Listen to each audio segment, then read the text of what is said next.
Good evening and welcome to the Port Jefferson Village 2023 Trustee and Mayoral Meet the Candidate Night, sponsored by the Greater Port Jefferson Chamber of Commerce.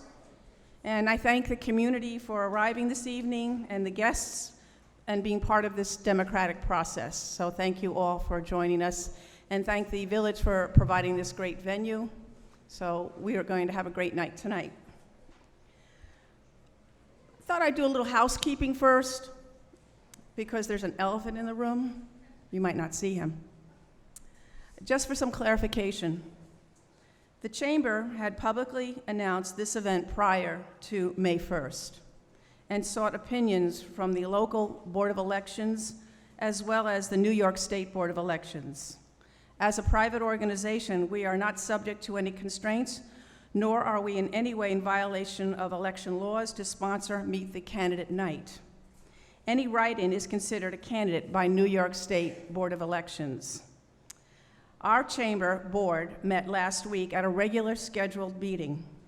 That was on June 8th, and unanimously approved to continue hosting tonight's event. The chamber did receive some unsolicited questions from a number of residents that helped construct some of the general questions we'll be sharing with you this evening, and that all the candidates are welcome to receive questions from the audience when we open that up. And Holly, raise your hand. Holly is collecting any cards on index, and there's pencils there, so please bring them up, and then we have 3 panelists here. So additionally, there will be one specific question that will be given to each candidate, specifically tailored to their background. All right, so I thank the candidates for participating. Running for mayor is Trustee and Deputy Mayor Kathy Ann Snaden, and Trustee Lauren Shepro, also running for mayor.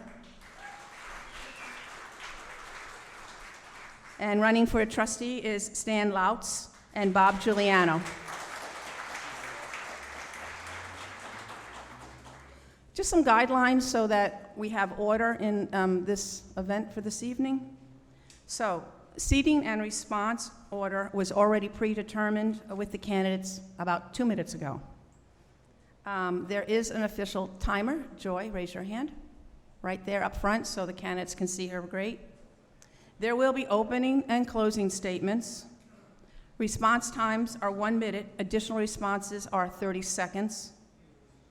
The candidates will receive some preset questions to get them going, all based on current issues here in the village. And then, as I mentioned earlier, there'll be one individual question that has been tailored to each candidate. We're going to start with those 4. We have a panel up here, and I want to introduce the panel. We have our chamber president, Stu Vincent, who is the president and senior community relations project manager for Mather Hospital. It's a long title, Stu.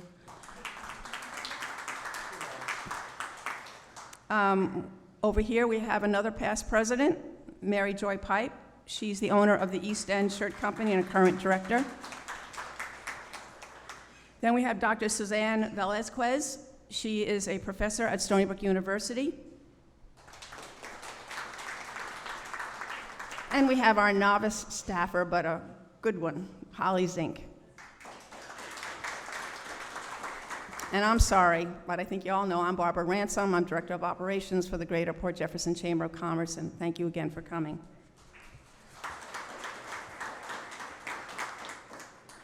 All right, and just one other thing about rebuttals and debating. Okay, there are no rebuttals and debating really allowed. In other words, no back and forth. If an individual candidate is asked to respond to a specific question to them from the audience, another candidate may also want to respond and will have 30 seconds to do so. And they must keep their answer explicit to the question that was just asked. If a candidate needs to have a further response, i.e. a rebuttal, they'll have to include that in their closing statement. Opening statements are 2 minutes, closing statements are 3 minutes.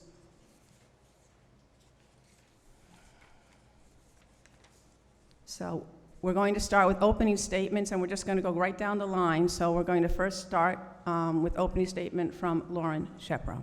Please continue. Good evening, everyone. I'd first like to thank the Chamber of Commerce Board of Directors and Director of Operations, Barbara Ransom, for welcoming me here tonight. I want to open by talking policy and a fresh start for Port Jeff. Campaigns are about ideas, new thinking, welcoming an inclusive and proactive approach to governance. That is not to criticize what has come before and all that has been accomplished. It's easy to say, and it is to say, great job. Let's look at this with a fresh set of eyes. 14 years is a long time, and I suspect everyone in this room appreciates Mayor Garant's dedication and hard work, as I do. So what would I do now as mayor to follow that legacy of leadership? I define my platform with 4 key success factors for the Village of Port Jefferson. I will touch on them briefly here, and as we go through the questions tonight, I should be able to expand on them. They are 1, operational excellence, driven by fiscal discipline and strategic planning. 2, focusing on our residents by improving access to information so they can make informed decisions. 3, smart growth. The fact that our village is comprised of only 3 square miles forces us to prioritize healthy and sustainable management and think strategically about how we use our land and other resources. 4, business friendly. This means listening to and acting on merchant concerns and questions and engaging the business community, which includes many resident owners, to facilitate and execute solutions. To start, within the first 100 days, we will invite merchants and residents to 2 separate distinct town hall meetings to hear about their respective ideas and experiences with village operations and services from there to develop a strategic plan for the way forward. Thank you. I just want to mention one more thing, and I'll turn it over to you, Kathy Ann. We also had invited Leah Daneev, who is the publisher of the Times-Beacon Record, to attend tonight, but unfortunately, she had some health issues this evening, and unfortunately, she could not be here. I also want to mention that in regards to the questions that are being received from the audience, what the panel is going to be doing here is checking for duplication, grammar, and clarity, so that we're not redoing the same question over and over again. No statements, if you're writing a statement here, no statements will be read, and nor the questions should be framed into large introductions. Questions should be direct and to the point. Please refrain from any loud outbursts and applause after each question, as this will take away valuable time, as we have limitations. Initial welcoming, as you've already done, initial welcoming and closing applause are certainly encouraged. Thank you. Sorry, Kath, I just forgot that. Okay. Can you hear me if I hold it like this? Okay. Good evening, everyone, and thank you for being here. Thank you to Barbara and the Chamber of Commerce and all of you here tonight. Tonight, I'm going to share with you my experience in village government. You're going to hear about the things I've accomplished, and you're going to learn why my institutional knowledge is key to my ability to be an effective mayor for this community. You're also going to hear about the reasons for me being here tonight and why I ran for trustee in the first place. My name is Kathy Ann Snaden. I am your deputy mayor for the last 2 years, and I'm now running for mayor. Over the next couple of hours, you will gain a better understanding of how my experience is the key to help residents of our community and how my love for this village drives me and the reason for being here. You're going to learn how my ability to help others is what gets things done. You're going to realize that I am my own person.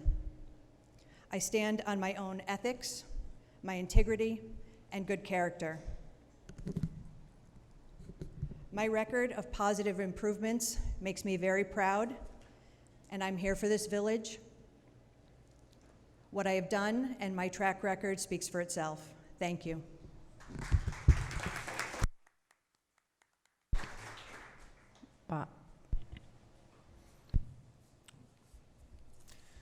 Good evening. I'd like to thank the Chamber of Commerce for inviting me to get to know the residents to explain to you why I'd be a good choice for trustee. For those of you that may not know me, my name is Bob Giuliano. Let me tell you a little bit about myself. I'm the former clerk administrator for the Village of Port Jefferson. I was named Man of the Year in Government by the Port Times Record and Clerk of the Year by the New York State Association of City and Village Clerks. I'm a member of the Board of Directors of the Conservancy. My family and I moved to Port Jefferson 22 years ago. I'm very active in the Infant Jesus Parish. I'm a Eucharistic minister and a member of the Joan of Arc Knights of Columbus at Infant Jesus. I was treasurer for the Past Prom Committee. I'm a member of the Port Jefferson Historical Society. I earned an undergraduate degree from St. John's University in Government and Politics and Public Administration and an MBA in Economics. I'm married to my wife Kelly for 38 years. We have 2 children, Stephen and Victoria, both graduates of the Port Jefferson school system. I'm an avid Yankee fan, and I'm an avid Patriot fan, as well as a St. John's basketball fan. Let me give you some reasons why you should vote for me.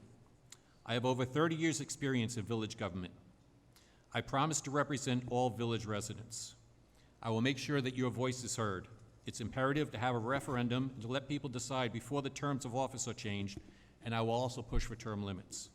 Bond issues should be put to a public vote before they're issued and approved. I will meet with you to discuss village concerns and ideas. I will set up hours on Saturday morning to meet with residents upstairs in the village center here to discuss and answer any questions they may have. I've always had an open door policy, and I will continue that policy. I'll make sure the village gets its full share of tax revenue. I have a plan to make sure that when developers get tax exemption from the IDA, the village will be made whole and will not suffer financially. I understand how environmental changes affect the village, and I will work to address the flooding issues in the village. I will work with Code and Suffolk County Police Department to ensure the safety of our village. I have the experience, I have the know-how, I have the skills needed to get the job done. Thank you. Thank you. And Stan. He has to be a good, Sorry.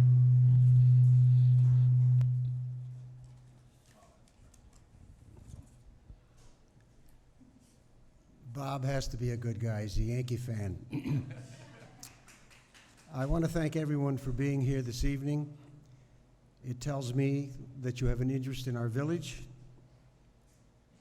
where we are, and where we are going to be going.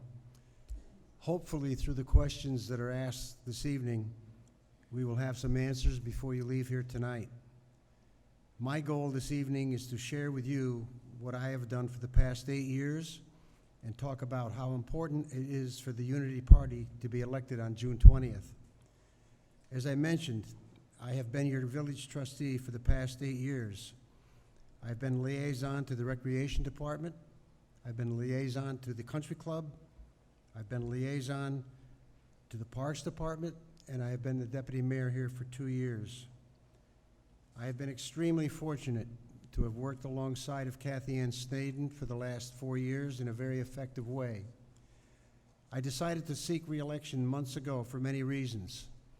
We have numerous major projects that are either underway or are in the planning stages for the near future. There's the Bluff, the Uptown, the Racket Complex at the Country Club, Maryhaven, and many more that will require well-researched and informed decisions. It is vitally important with regards to some of these projects, and I will listen to any and all concerns. My wish is to work with a person who has a long record of reaching out and listening to every inquiring resident on a variety of issues. That person is Kathy Ann Snaden. Kathy Ann is one of the hardest working, knowledgeable people that I've had the pleasure of working with. I feel strongly that Kathy Ann and I can become a very solid core of the upcoming board. Thank you.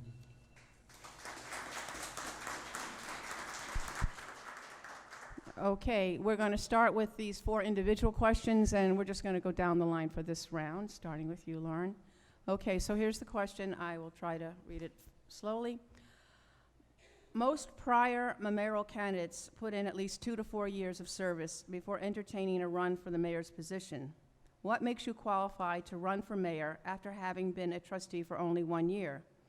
especially after your mishap with the Suffolk County Board of Elections and the filing of your paperwork without paying attention to detail? Shh. How can the village voters feel confident? How can the village voters feel confident in your abilities? The question is, how can village voters feel confident in your abilities? She has to answer it, or she can decline. Okay, we're not having this debate. No, I'll answer the question, but can you read it again? Sure. Most prior mayoral candidates put in at least 2 to 4 years of service before entertaining a run for the mayor's position. What makes you feel qualified to run for mayor after being a trustee for just 1 year, especially after the mishap with the Suffolk County Board of Elections and filing your paperwork without paying attention to detail? How can the voters feel confident in your abilities? These are all specific. Don't worry, everyone's going to get a crack at this. 1 minute. So I know there was a mishap. Let's move past the mishap. But it made me feel more dedicated and confident that I needed to fight for the people of Port Jefferson, because people have approached me to run for mayor, to create change, for a fresh start. So what makes me qualified? I worked for 16 years at Stony Brook University, which is a municipality for all intents and purposes, 5 times the size of Port Jefferson. It has all the services and facility and parks and law enforcement efforts that the village of Port Jefferson has, times 4 or 5. So I worked in that environment. I'm aware of how municipal government works, and I've watched how things happen in the village of Port Jefferson for the past 11 months. And I thought, wow, we do need a fresh start. We need a change. So I ran, decided to run, and I'm not changing my mind. I won't back down. Thank you. All right. Okay. We're just going to hold back on applause. Okay, this is for Kathy Ann. You're lucky you have 2 parts. Since your first election, you have been groomed by the current mayor to serve as liaison and participate in all areas of village government. How have you differentiated yourself within the present administration so you won't be perceived as merely a puppet without an independent voice or mindset of your own? That's the first part. Second part, in your interview with the Times-Beacon-Record, you stated, "I pride myself on never saying no. As a mayor, you would have to say no to some ideas brought before you, and you will need the ability to forge consensus among groups with different points of view. Is this something you're able to do?" Okay, that sounds to me like 2 questions. So can you repeat the first one first, please? Happy By to. itself? Since your first election, you've been groomed by the current mayor to serve as a liaison and participate in all areas of village government. How have you differentiated yourself within the present administration so you won't be perceived as merely a puppet without an independent voice or mindset of your own? I bring my own history, I bring my upbringing, I bring my abilities and talents that are completely different from anyone else on the board. I didn't grow up in Port Jefferson, but I did grow up in a very small town on a waterfront with a country club, and I was the daughter of a restaurateur. I understand the challenges of business, of owning a small business, a family-run business, and the needs of a community and how it depends on a downtown district, a commercial district. I bring my own experience. When you say the word groomed, I feel that's a subjective term.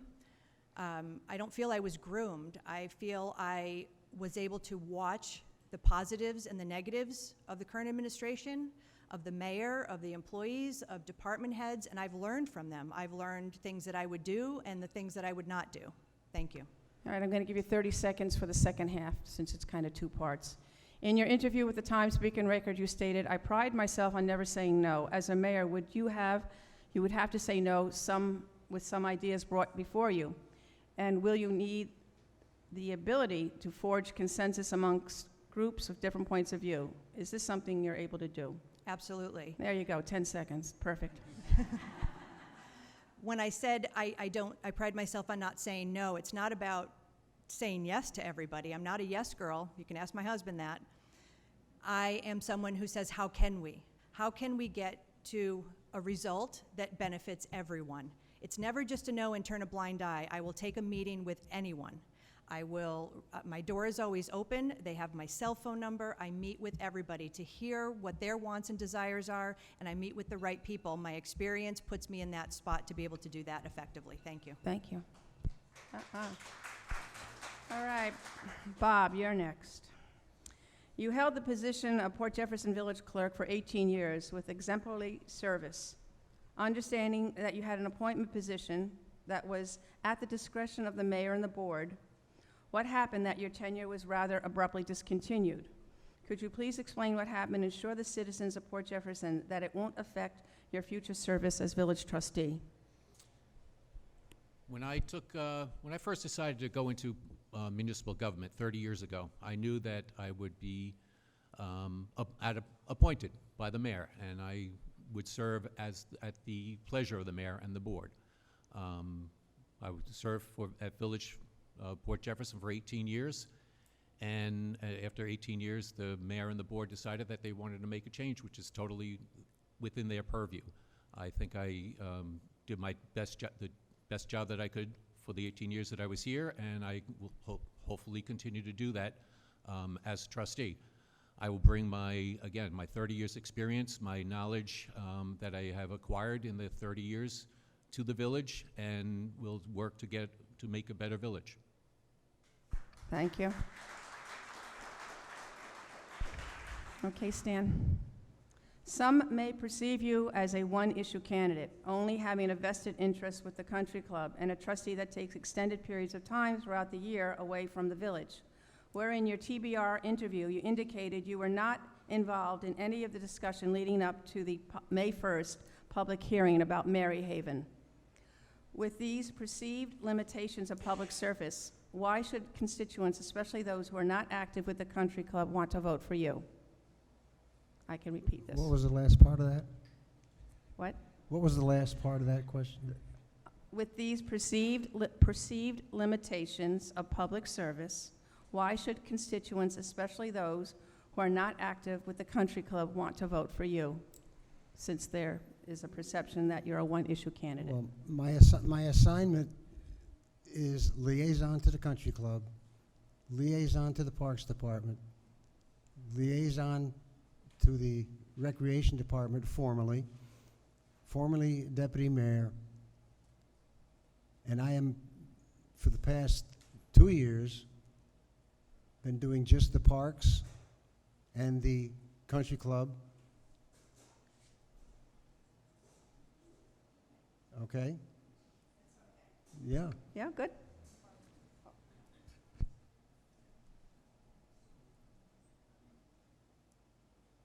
Okay, those were maybe the hardest questions, I don't know. So we're going to start with, we have 5 questions that have been developed, and then we're going to go to the audience questions. Again, we'll start with Lauren, but then we're going to stagger it, then the next general question will go to Kathy Ann, and it'll be rotating, so everyone doesn't have to go first, but right now, but you're number 1 and part of the first rotation. So sorry. Okay.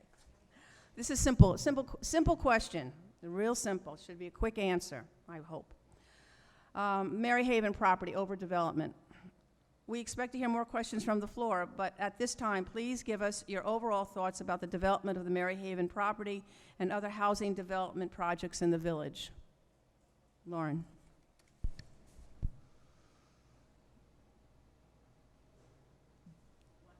So can I just clarify the question? Like that's a very open-ended question. Are we talking about the Maryhaven property or all the properties in the village? We expect to hear more questions from the floor, but at this time, please give us your overall thoughts about the development of Maryhaven property and other housing development projects in the village. That's the crux of it.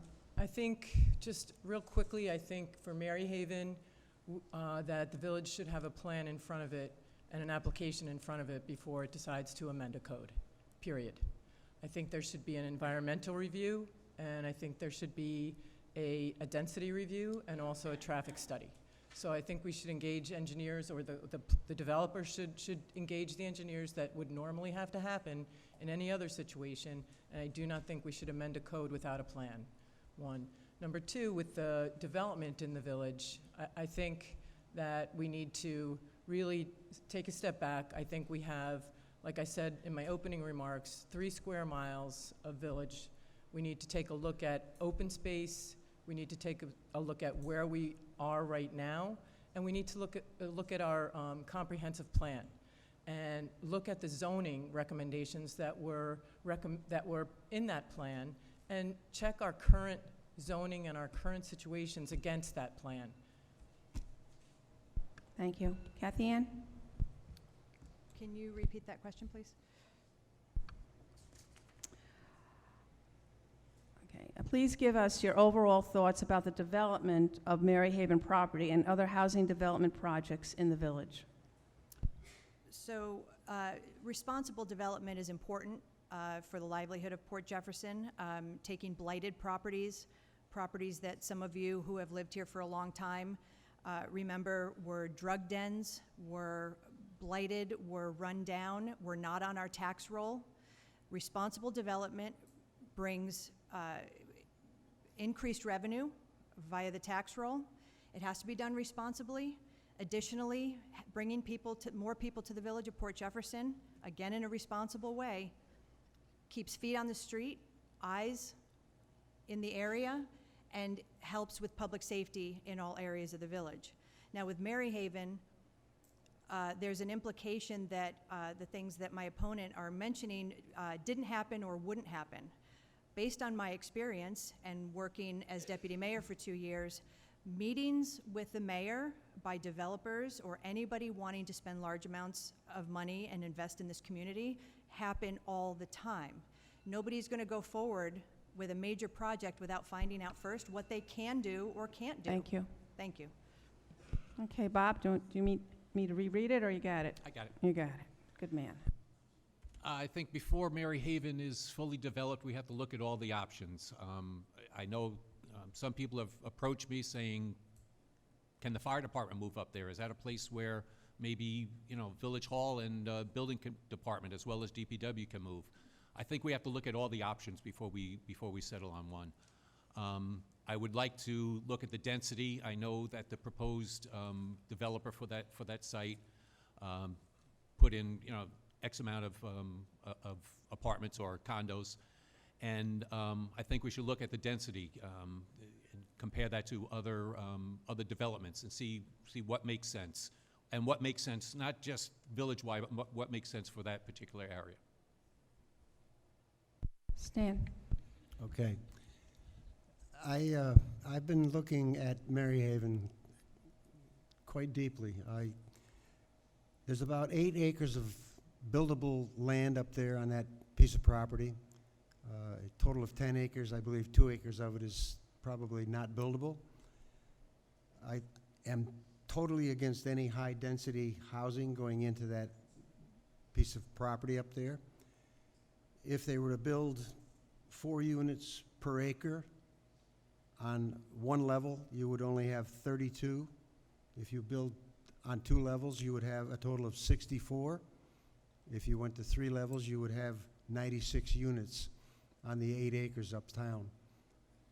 I would not be in favor of any high-density apartment going into that piece of property. Thank you. All right, second question. This is going to go first to Kathy Ann, please. I'm going to read it. In 2001, the Village of Port Jefferson commissioned and received an open space plan which made recommendations about potential properties to purchase to keep the village clean and green.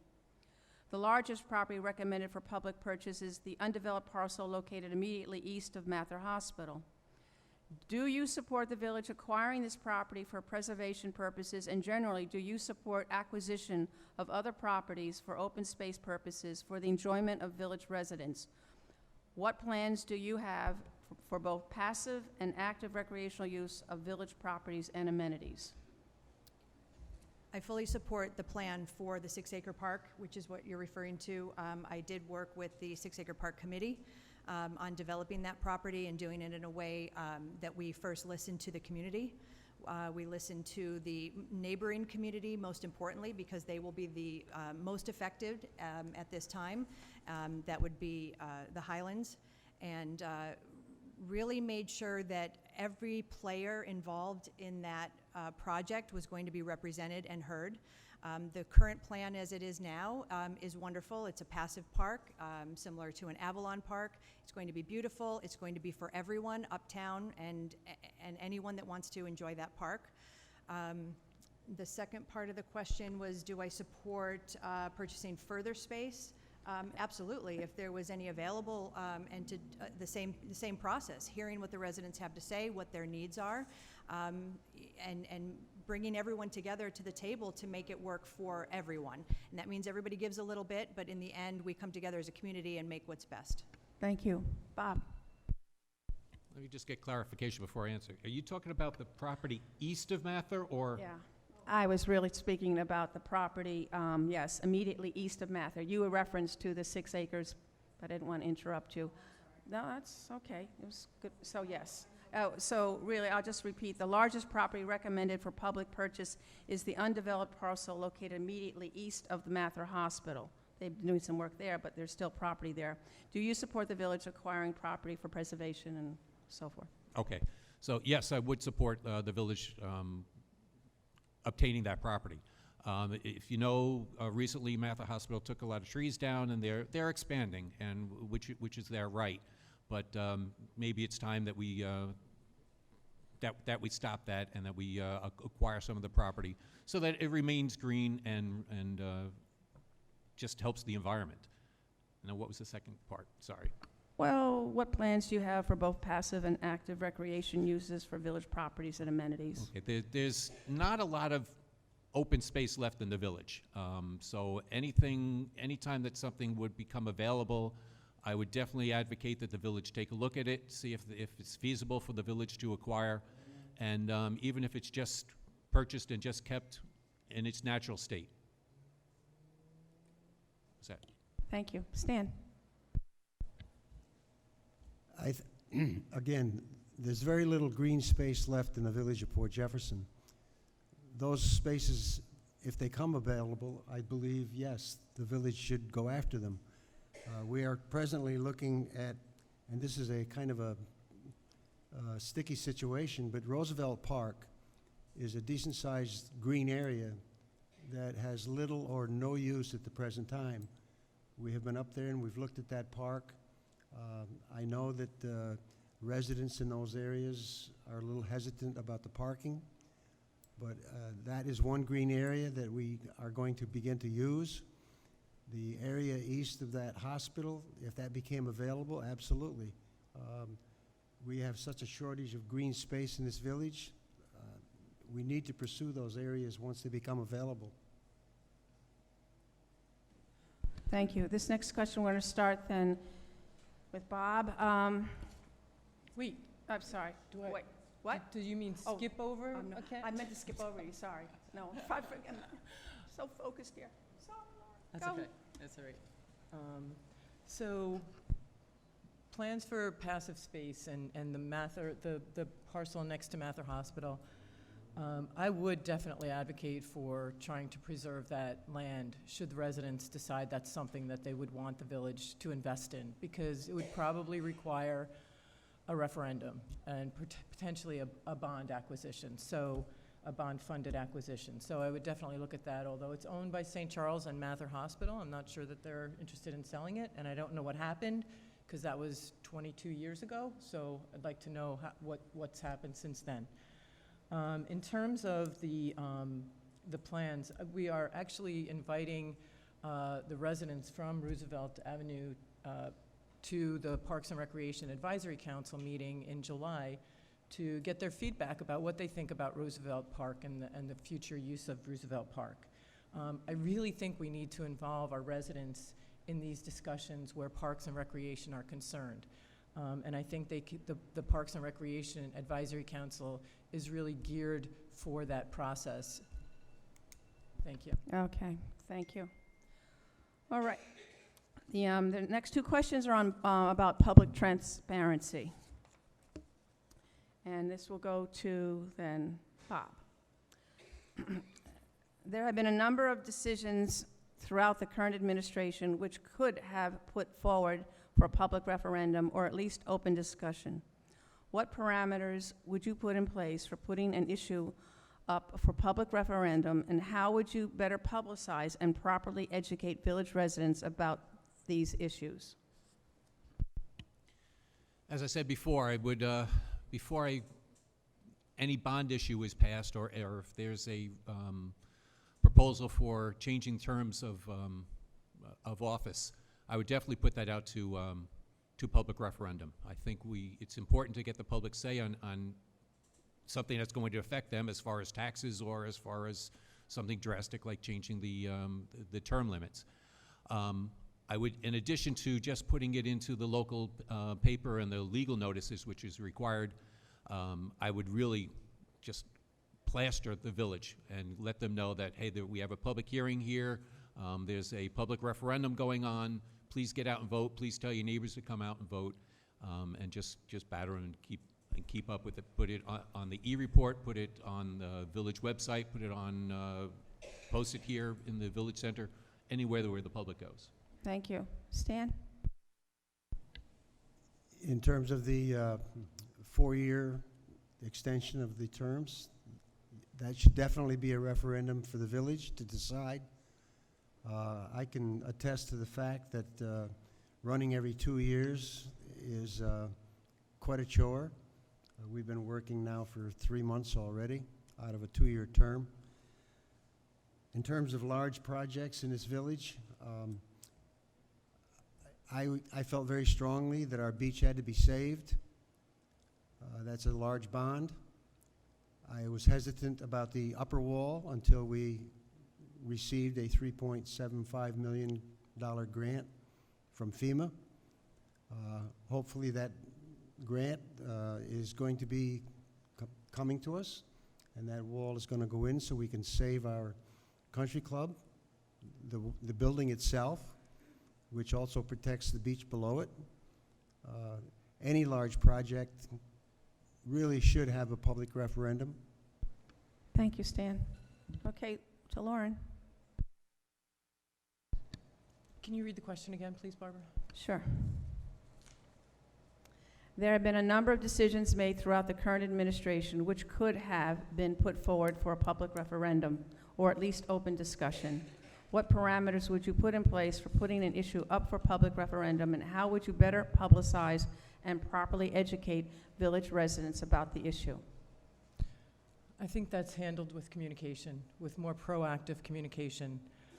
I think we need to establish a call center, a community relations outreach program, more aggressive and proactive outreach to the residents, so that they are aware of these issues. I think a direct mail campaign for a $10 million bond would have been very welcome and very much in order. I think we also need to transition to a more effective municipal website that will be content-driven with news developments on a regular basis, that is most important to the residents, user-friendly and service-oriented. So really communication and using every single communication tool that is redundant and proactive in our toolbox. Thank you. Kathy Ann? Could you please repeat the question? Sure. There have been a number of decisions made throughout the current administration which could have been put forward for a public referendum or at least open discussion.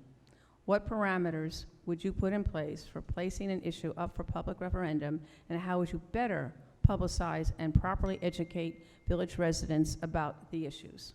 I completely agree that the terms and term limit discussion should have gone out for referendum and will. That was something that we had decided as a resolution, and listening to the residents, we immediately were able to pivot and change that. And I always say it's not about the mistakes that you made, but it's how you correct them and move forward. So that's something that I learned should go out to referendum, and I fully support that. I also agree that large bond projects, any large project, should definitely go up for referendum. Communications, some of the things that I've done for communications and towards that end and to keep everyone informed are things like the e-report that I started to bring everything that happens at the table at village government to those who can't be at the meetings regularly. The e-report has been very successful, and it has grown to more and more communications and to more and more homes. Additionally, one of the other things that I was a big advocate for after COVID was to keep our meetings live stream and recorded so people can have that information brought into their homes. Thank you. So furthering communication is the key to keeping people Thank you. involved. Okay, this is going to go to Stan, starting with Stan. This is also under public transparency. This has a few stats in it, so you might want to write some of them down. According to the 2023 public salary data, pay scale, Glassdoor, etc., the average salary for a city manager in New York City is between $61,000 and $67,000, and a village supervisor in New York State is $48,000 to $53,000. How does the board justify paying village employees six-figure salaries to provide oversight to a scalable, smaller operations that is a village with a population of less than 8,000, and to certain employees who might not have the specific qualifications to perform the jobs they are hired to do? What are your plans to conduct appropriate job searches to fill open positions? What are your plans to better align salaries to the scope of each village position and the responsible budgeting of taxpayers' dollars? It's a lot. Oh, I got to thank you for that one. Thank you. Okay, so we're going to start with Stan. I'm not sure what positions we're going to be hiring in the near future. We already have most of our positions filled.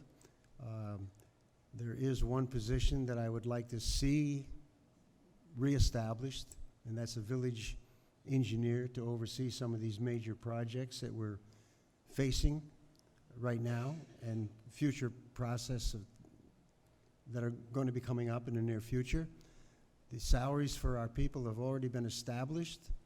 We have quality people here. I do not think they're overpaid. If you go into the education field, our teachers are making that kind of money, and they're working 10 months. These people are working 12 months a year with a 2-week vacation. Some of our department heads are handling quite a few people. Recreation, for example, probably has about 40 people working for them. Okay, Is that it? thank you. Lauren? So this is a good question. One of my commitments when I decided to run for mayor was to initiate a review of the business operations and organizational chart of the village and of the budget to develop a plan for fiscal and operational responsibility going forward. So I observed in the past 10 or 11 months that the village has an irregular, inconsistent, not a criticism, just an observation, hiring, performance program, performance evaluation, and review process for its employees. I really think that we need a formal hiring process, a formal performance evaluation process that includes job descriptions and performance programs that we can check and evaluate our employees' performance, and therefore that raises and promotions are given because Thank of you. merit and not because of Thank you. emotion. Okay. Kathy Ann? Most of our employees here in the village of Port Jefferson are civil service employees, and those civil service guidelines are set. We cannot change those guidelines on hiring. Their salaries are also set. One of the things that I've done most recently as liaison to the union negotiations is to sit in on those negotiation meetings and see and learn how that process goes. Most recently, we were able to finalize our code contract. Working on that since last August, so our code officers now have a solid contract to move forward with. I don't feel our employees are overpaid. Some of our employees in the positions that Barbara mentioned work around the clock. They are on call around the clock. They work very hard for the village. They wear many hats. They have a lot of people underneath them responsible for them and responsible to the community. So I don't believe they're underpaid. I agree with Stan. We are right there. We also look at neighboring communities when we decide how much to pay an employee. Thank you. Thank you. Bob? Like Kathy Ann said, most of the employees are covered by one form or another of a union contract. When I was working for the village, I was involved negotiating many of those contracts. So as far as the contracts go, we'd have to adhere to the contract. As far as those employees that aren't part of the contract and are not covered by the contract, what I would suggest or what I would recommend is that we do a thorough review of the budget, see how the salaries have grown, see how the job positions have grown, and see how the work that they're doing has grown, and see if that's comparable to other villages. You have mentioned a couple of things about the city. I don't think you could really, I don't think really that's a good comparison. I think what you would have to do is really look at the local villages, and not statewide, but local villages on the island that have the same population, same size, and same needs that we have, and see how that compares. Thank you. This is going to be the last of our general questions, number 5. It has 2 parts. It's about parking. And I'll start with you, Lauren.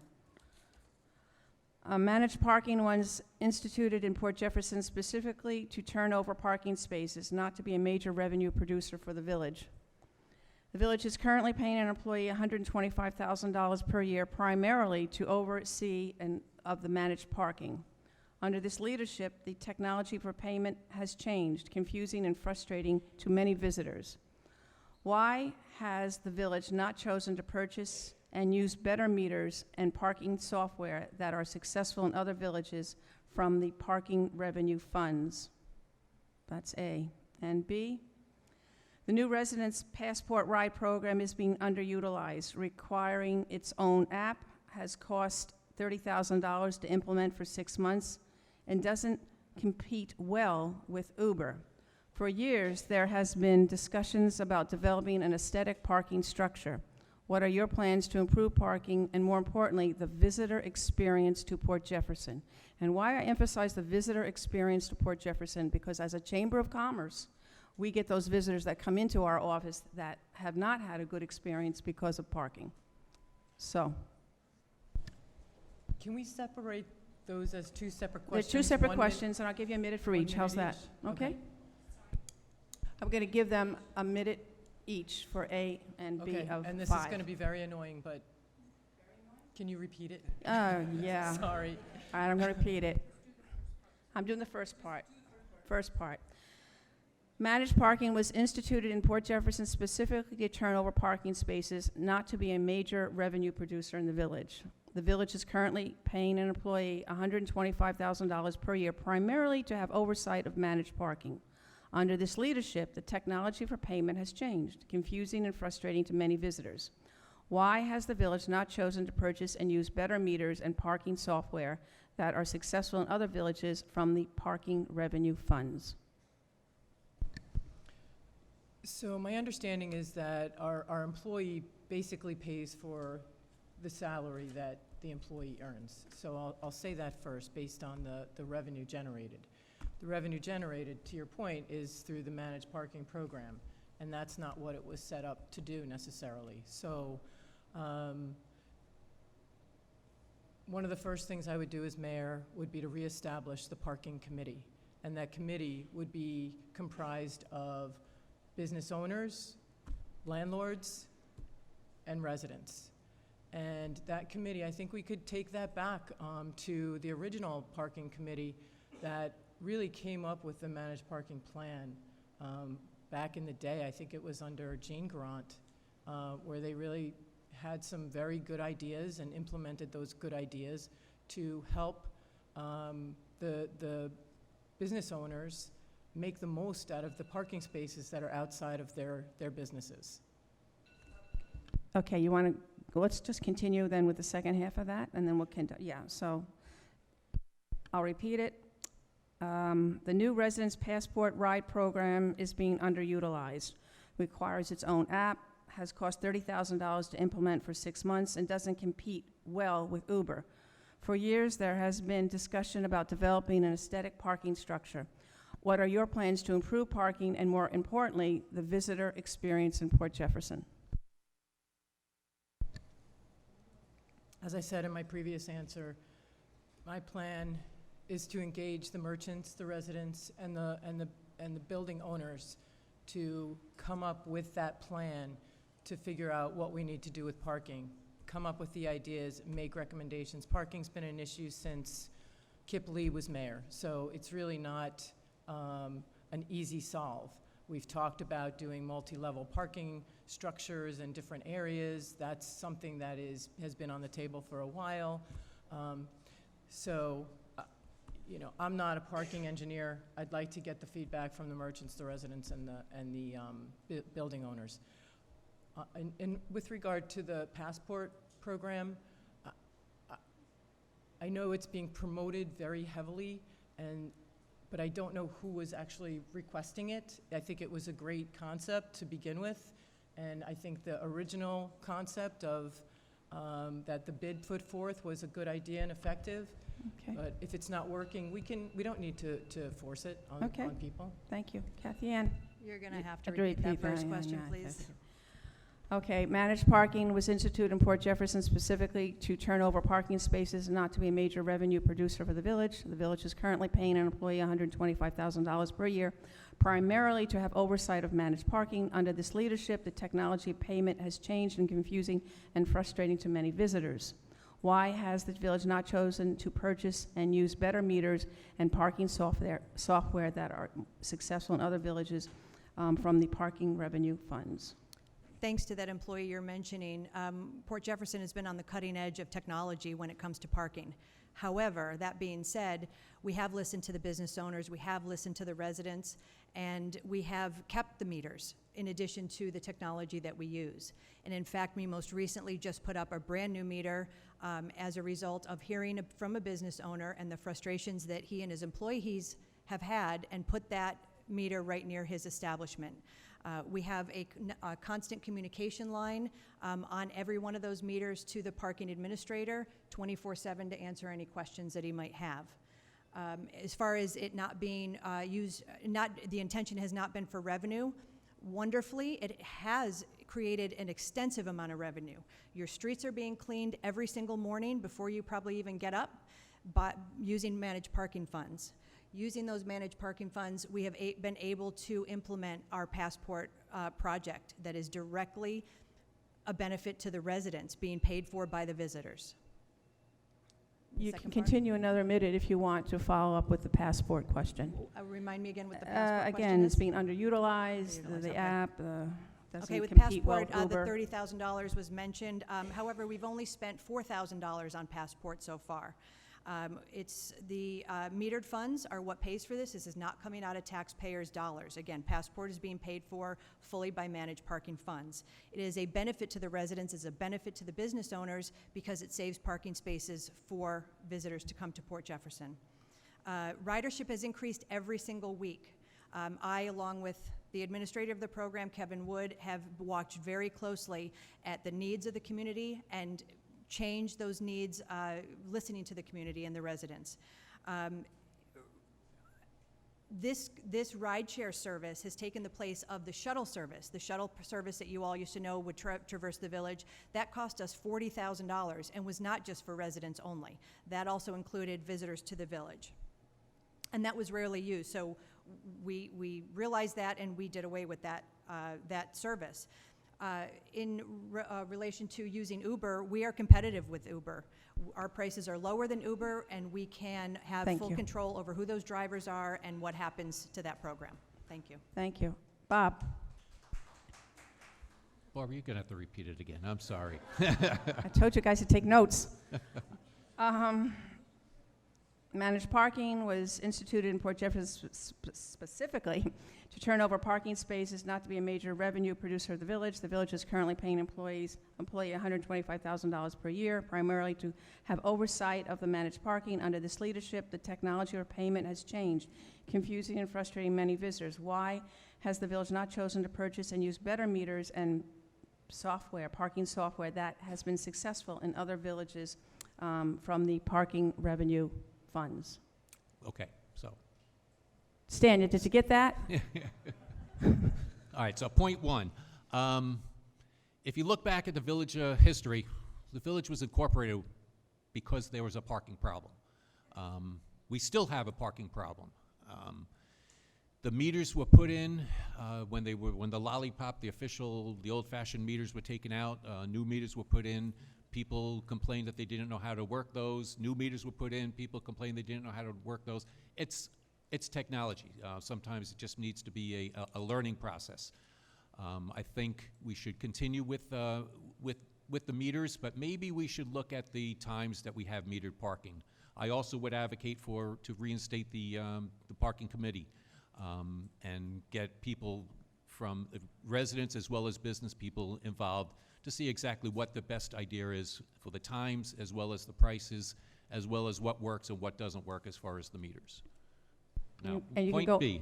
Point B, you can go for another minute now. It's about the Passport Ride program. Okay. Your feelings about it. My daughter, who lives up in New Hampshire, came down to visit for a wedding a couple of weekends ago, and she was going to take the passport. She was going to put the app, but she looked at it compared to Uber, and she said it was cheaper to take Uber. She ended up taking an Uber. I personally like the idea of a passport. I think it's a good idea. It's a good idea. If it doesn't work, let's try something else. But at least it's showing that we're trying to do something with the parking and help manage parking. I think eventually you're going to see the village is going to need some sort of parking structure.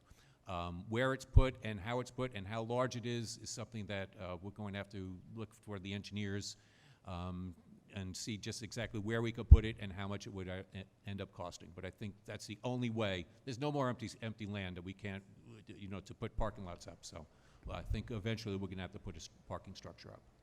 Thank you. Stan, you want me to read something? Yeah, I'm going to jump to the second part of that question.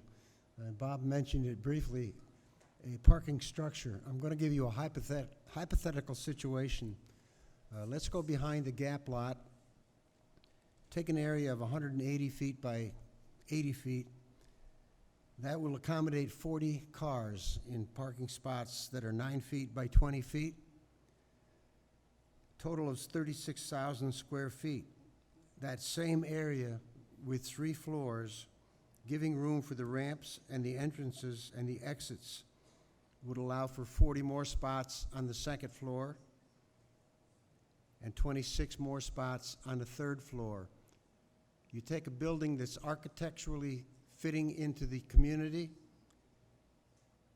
you would add a total of, instead of 40 spots, you're going to have 72 plus 26 spots in the same area. The village is going to have to do something soon. We do not have parking in this village. Historically, it's been that way since I've been here. Stan, you can continue if you want, because everyone kind of got 2 minutes if you have more to comment on that. On the park, yeah, the passport. I've visited the entire Highlands complex, and I got a number of very positive comments from those people up there when it was explained to them what that program is. I think what we need to do is get that program out there and advertise it more than we have, because it was overwhelmingly accepted by the people that we explained it to. To be able to take a ride to a restaurant downtown for $5, make a date ahead of time, make a date to go home, they were very much in favor of it. I just don't think it's out there enough. I think it needs to be advertised more. I think it's going to work. I like the idea, and most of the people that I've talked to also like the idea. Thank you. Okay, we're going to start with some questions we've gotten from the audience. This one we get to you, Kathy Ann, please. It's labeled LIPA and Brookhaven landfill closures. What will you do to offset lost revenue from the LIPA plant closure? And then there's a B. What impact will the closing of the Brookhaven landfill have on your village, and what steps will you do to address these impacts? Yeah, these are 30 seconds. I'm going to repeat it again. Yeah, Yeah. okay. LIPA Brookhaven landfill. What will you do to offset the lost revenue from the LIPA plant closure? I'll give you 30 seconds on that, and then this has kind of got two parts. What impact will the closing of the Brookhaven landfill have on our village, and what steps will you do to address these impacts? I'll give you another 30 seconds on that. So the first question for 30 seconds is to... What will you do to offset lost revenue from the LIPA plant closure? I just said that. Okay, for 30 seconds, this is a very complicated and long issue. So in 30 seconds, what I can say is that in my experience in doing my research on LIPA, we have an opportunity to return to Albany and request a further glide path. I am fully in support of doing that. I am ready to do that. And that would put us on a path similar to Shoreham and would lower that cost after the glide path is up as we extend it another 5 years potentially. And the other one is, what impact will the closing of the Brookhaven landfill have on our village, and what steps do you plan to address that impact? We are not part of the Brookhaven landfill, and we use Maggio as our licensee. That's currently the only licensee in the village of Port Jefferson, and that garbage is taken off to Ohio, believe it or not. So the Brookhaven, closing of the Brookhaven landfill would not affect us directly here in Port Jefferson. Great, thanks. Bob? Should LIPA close, they would still own the property, so they would still be paying a certain amount of taxes. I think before that happens, before they say we're closing down totally, we should have a meeting with them to see what alternatives there are for that property. It's been suggested that maybe batteries, or maybe there's another use that LIPA can do. I can't believe, in all honesty, with everybody getting electric cars and everything, that they would actually close it down. But if it does, I would advocate to see if there's another use for it before Okay. we lose that revenue. And then the Brookhaven landfill. As Kathy Ann said, I would agree with that. Maggio picks up our garbage, and it doesn't take it to the Brookhaven landfill, so So it doesn't impact? it doesn't have Okay. an impact on the village. Stan? That's a fact. The garbage does go to Ohio, so that answers that part of the question. Our glide path goes to 2026 with LIPA. We have an option in the contract to extend that another 5 years past that. I believe there's 70 acres of land up there, and Bob has a great idea. I don't know what it would cost to take that plant down, but that's a tremendous amount of land up in there. It's not all Port Jeff, some of it's Brookhaven, but it's beautiful waterfront property over there. Okay. Lauren? Can I ignore the Brookhaven landfill question now? Yeah, you can do, yeah. Okay. Yeah. All right. So I've given a lot of thought about the LIPA plant, and I think that what Bob said, I'll elaborate on that a little bit. We need to start planning for that glide path now. We need to start a task force for LIPA, for the LIPA plant. We need to have representation there of people who have worked with energy production and advanced energy production. We have people in our community who have served on the LIPA board who could inform this, as well as people who work at that plant, and as well as people who have operated publicly to advocate for the village working with that plant. So that's the start of the task force. We need to start doing that now. Okay. All right, second question from the audience. This is about downtown development. This kind of has a few pieces to it, but has a similar theme to all of it. How would you address the vacant stores in the village and attract businesses that are appropriate for our small village? What would you do to make our Main Street healthy and inviting to visitors, and also have stores and services for the residents? So they kind of go hand in hand. And this is to Bob. Vacant stores. Vacant stores, landlords own it. If they want to, depending on their rent, we can't make them lower their rent so that other people will move in there or other shops will move in there. I think overall what we can do is advertise, hey, Port Jefferson's a great place to live, or Port Jefferson's a great place to move your village, a great village to move your establishment into. We should just really beat our chest and say, Port Jefferson is great, come on down. Okay, thank you. Stan? Along the same lines, I was out in Riverhead, the mall in Riverhead, and I see all of these high-end stores out in Riverhead. I see LL Bean, I see North Face. I don't see that in Port Jefferson. Maybe there should be some kind of a movement to invite these people to come into Port Jefferson. It's such a beautiful community. Lauren? I think we need to work with the village code to address empty storefronts. For those landlords who keep their property vacant and don't have a plan for it. I think we also need to update the code to address storefronts and create a fast-track process for change of use on vacant buildings to get them rented sooner. But I also think it does require engagement with the bid, the chamber, and the residents to figure out what's best for this village and to get consensus on how to approach that as well. Thank you. Kathy Ann? Making Port Jefferson a place that people want to come has been my priority since day one. As Commissioner of Public Safety, I have worked very hard to make Port Jefferson a safe place for families, for businesses, for residents, and for visitors alike. That's what brings businesses into the village. Additionally, my work with beautification of the village, and beautification doesn't mean just planting flowers, as beautiful as they are to see them when they pop up in the spring. Beautification also means when I get a call at 10 o'clock at night that somebody saw some graffiti, by the next morning it's being taken care of. Making Port Jefferson a place that people want to come. Additionally, an economic development committee made up of the right people. Thank you. I'm out of time, but to get those high-end stores brought into the village. Okay. There's a way to get that done. Okay. This is our third question from the audience on housing development.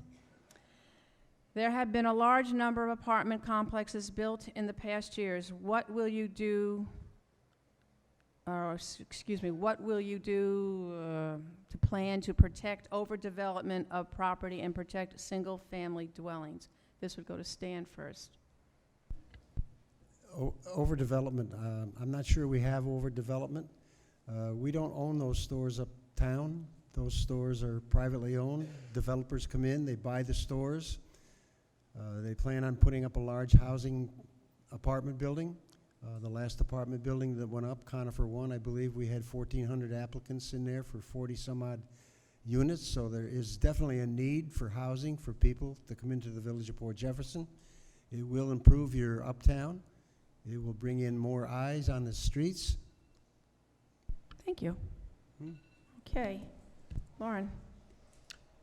Just refresh the question. Sure. Housing development. Uh-huh. There have been a large number of apartment complexes built in the past years. What will you do to help protect overdevelopment of property and protect single-family dwellings? Okay, I think as mayor, what I would do is, we're missing two key positions in the village. We're missing a senior village planner, and we are missing a senior village engineer. So those two positions, I think, can really help inform smart growth. Take a look at our comprehensive plan. Go back to that plan and see where we were, where we are. Take a look at the code. Maybe we need new code. Maybe we need to dust off that whole code book and take a look at what's redundant, what's contradictory, and address it, which will help us get to smart growth, I think. Thank you. Kathy Ann? The development that you see happening around Port Jefferson is important. Mainly, it's important to our school district. We need to bring more families into Port Jefferson, and this is one way that can happen. By having these apartments, it will allow folks who want to downsize, opening their homes to young families. Additionally, on the reverse, it has been bringing in young families, newly married couples that then have children. They love Port Jefferson, they want to stay, but they start out by renting, so then they buy a home. And I know that to be fact because I do a lot of research with the real estate brokers and the real estate agents in the area, and that has been a proven fact. Thank you. Bob? There's definitely a need for housing in the village. As Stan said, you know, they're beating down the doors to get into the apartments uptown. And probably Conifer too, the same will be said for that. I would advocate for condos instead of apartments in the future. I also think that what we need to do is take a look at our building department. Right now, I think the building department is in a little bit of disarray. We need to, as been said, get a planner, get a senior planner, get a senior engineer, and then look at our code and really strengthen our code and change our code so that it meets the needs that we're talking about here. Thank you. Okay. Stan, you did answer this question, I believe, correct? He started, that's right. Okay, fourth question from the audience. We'll start then with Lauren. Under leadership, how would you describe your style of leadership and your working relationship with various village departments and staff? How have you educated yourself about the workings of the village government? Kind of simple. Kind of. What? Yes. Go ahead. So as liaison to the Recreation Department and the Village Center, I feel like I've worked very well with this organization and am very much engaged and involved. We re-established the Recreation and the Parks and Recreation Advisory Council, and in my role as the liaison to the food and beverage vendor at the country club, we established a social and hospitality task force up there that engaged over the winter months to improve the services and relationship with that vendor. Thank you. Kathy Ann? My leadership style is one where I empower our employees to do more, to learn more. I lead by example. I'm solution-oriented. However, I trust the experts that are hired in this village, and I rely on them and their expertise. I don't lead blindly. I am a critical thinker, and I assist them in any way possible. I am always reaching out to our employees. I will grab a cup of coffee and go sit down at the DPW department and just chat and find out from them what are their needs, what could I do more to help them help the village. Always supporting them and giving them the tools and resources they need to do the best job they can for the community. Thank you. Thank you. Bob? I've worked with a dozen mayors and probably hundreds of trustees in my 30 years. And then when I was here in the village, I've worked with every single department head. What I always tell them is, you guys are the expert. You tell us what we need, and then we'll go out there and get it for you and help you achieve those goals. I would just continue that. Just talk to the department heads. What do you need? What can we do to help you help us? Thank you. Stan? I like to lead by example. I have a great relationship with all of the department heads. I attend all of their meetings. I watch them work. I get down and work with them. And I think they appreciate that. They see what I do. That's the way I operate. Great, thanks. Okay, next question, and this will go to Kathy Ann, right? Right. Oh, great.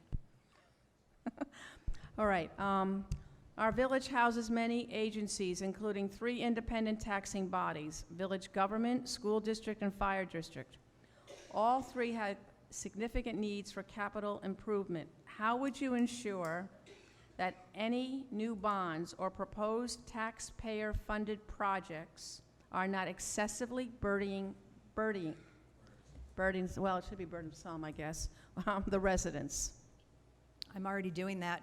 My open line of communication with the school district, with the fire department, always being on top of what it is they're doing, what their needs are. I have regular meetings with the school district, whether it's on their district safety committee, whether it's meeting with our superintendent or speaking to the school board members, and of course, speaking to the parents. I have 2 kids that remain in the school district now, one in the middle school, one in the high school. So I see those needs coming. I stay very in tune to the school board meetings. With the fire department, I recently reached out to them. I heard that they were possibly considering looking at Maryhaven. I reached out and I wanted to have that meeting. So always staying in touch with them and building and keeping that strong relationship with those entities is important. Thank you. Bob? Actually, there's another, we also have the library district, which is a separate taxing. So what I would advocate is on a quarterly basis, get together with all the taxing entities at one time and say, okay, what are your plans? What are you looking to do? I don't want to have 5 of us going for a bond on the same year.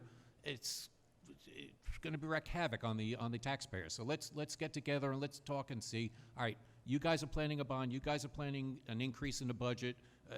Let's see if we can work it all out so that we can smooth things out for the taxpayers. Thank you. Stan? Excellent point. In my 8 years as trustee, I don't recall any meeting where we all met at one time. The fire department, Board of Education, trustees, library board. One outfit doesn't know what the other outfit is doing sometimes, and perhaps it's a good idea. Maybe we have a joint meeting periodically. Okay. Lauren? So I loved Bob's answer. I do think also we need to meet regularly with the fire department leadership, the school district leadership, Board of Education and administration, and the library leadership. Bob's exactly right. We were looking at 3 bond issues in a row from all these entities, and now we have some challenges ahead of us. And if we sit down and we establish regular meetings and regular conversations with these entities, the agencies, we should be able to solve the issues together. Thank you. Okay. Next question is about climate change. With climate changes, hold on. With climate changes effects becoming increasingly clear in our Harborside Village, how committed are you to climate resilience actions to help our local and global community navigate these unprecedented changes? How does your plan reflect the most current state of knowledge on the topics of carbon, biodiversity, resiliency, and energy? Okay. All right, I'll give you a minute. I'll give you a minute on this one. This has got a lot, okay? Don't ask me to repeat this again. I'm having problems with all the big words.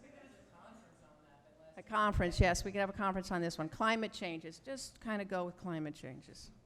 How do you want to? Oh, yes. It's Bob. Yes, thank you.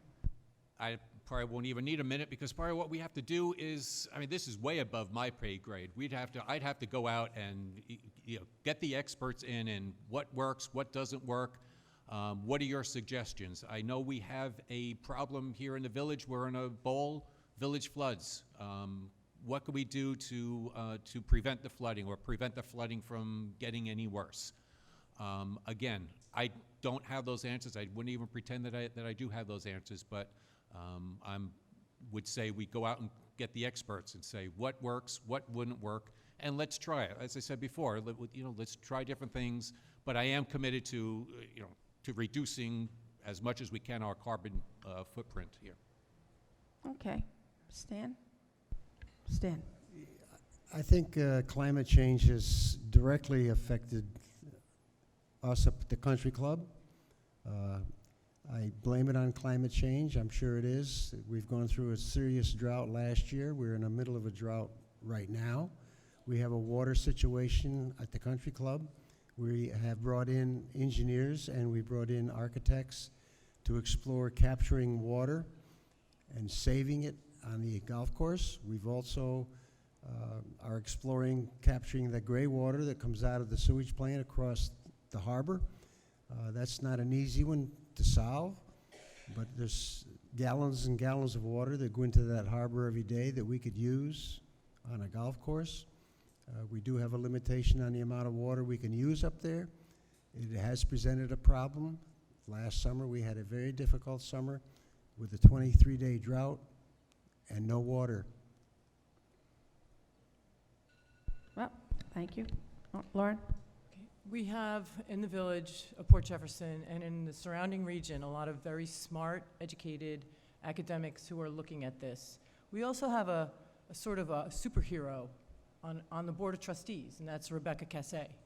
She's been working hard to bring this issue to the forefront through the climate resiliency planning process and also with many other activities. And I feel very confident in her work and her project management and leadership.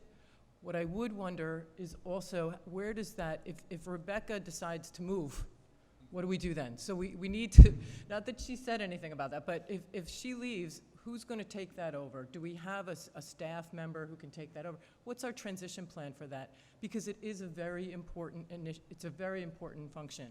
And she's handling it amazingly right now, but we need to plan for the future and longevity in that regard. Thank you. If I remember the question, it was how committed are we to a plan forward, and I'm very committed to that. However, like the others on this panel, I'm not an expert in that, and I have worked with Rebecca, who has been fantastic and has a lot of experience in climate resiliency. The topography here in Port Jefferson means that any kind of climate change is going to affect us even greater than maybe some other surrounding communities. So we have to stay on top of it. We have to have a plan early, and I support any expert that wants to come forward. We had the climate resiliency program that was brought to the village. Michael Schwarting did a wonderful presentation. I'm very open to his ideas. I am on board with bringing into conjunction with our beautification processes, opening up daylighting creeks, making them beautiful, including them into pocket parks, and looking at the entire village and climate resilience as a whole. And relying on those experts to guide and advise, but I am, back to the question, fully committed to all of those ideas. Thank you. Perfect timing. Okay, this is going to start with Stan on this next question. It's under government transparency. The Building and Planning Department over the last year started to classify staff reports for any building projects as an intra-agency memos, which means the reports are shielded from FOIL requests. Open government regulations state that any factual information must be released, but opinions could be redacted. Yet these reports are still not released. Do you see that as a problem? If not, why? And if yes, what would you do about it? 30 seconds? Give him a minute on this one. I won't take a minute. I feel that is totally improper. I believe that any governmental agency is open to a FOIL. I know that anything that I put on a G phone can be FOILed. Any report coming out of that department should be available to all of us. I do not agree with what they're doing. I know there are reports coming out of there that I have not been able to read. Okay, thank you. Lauren. I feel like the FOIL mechanism is overused in our village it basically makes us look like we're not very transparent. So transparency is very important in municipal government when public funding is available, when we're using public money to fund our services and staffing. So I think we should be an open book. And in my experience, I've had to FOIL things for information as a trustee, which was very strange to me. If we keep public records out of the open access to residents, they're public records. They shouldn't have to be FOILed. And so my policy would be to open up public records and try and prohibit the FOILing process as a last-ditch effort. Thank you. Last effort, final effort. Sorry, no clapping. Anyway, Kathy Ann. Can you repeat? Admit it. Can you repeat the question?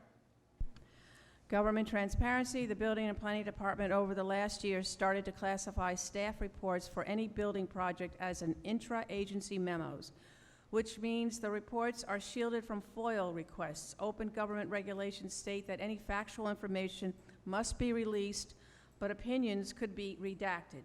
Yet these reports are still not being released.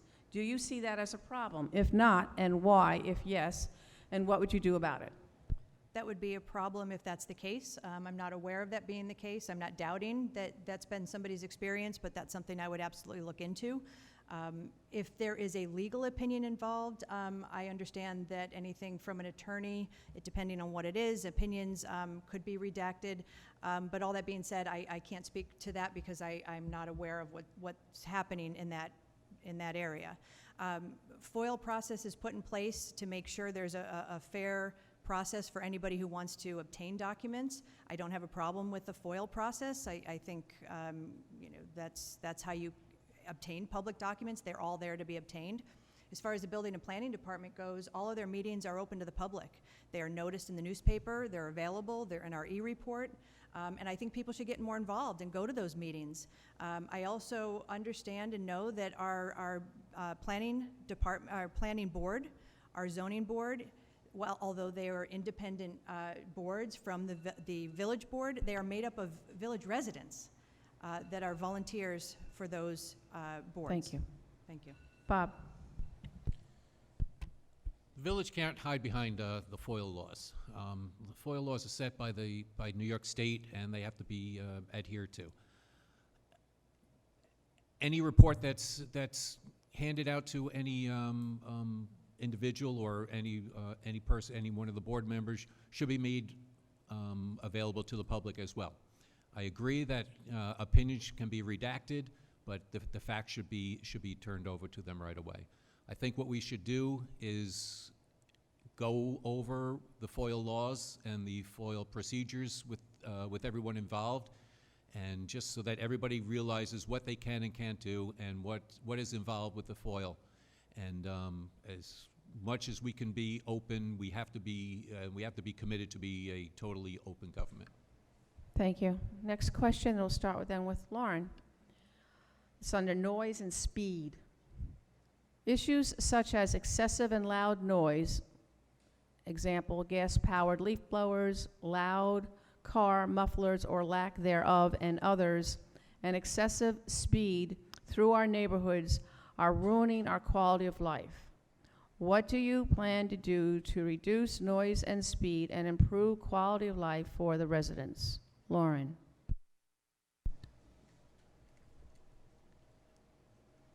It seems like that is an enforcement issue. Speed, especially, certain areas I've been speaking with residents about include the Brook Road area and also Scraggy Hill Road. And I feel like in collaboration with the school district, we can really help mitigate those speeding issues by asking the district to get to bring the Suffolk County Police Department in to handle the enforcement issues.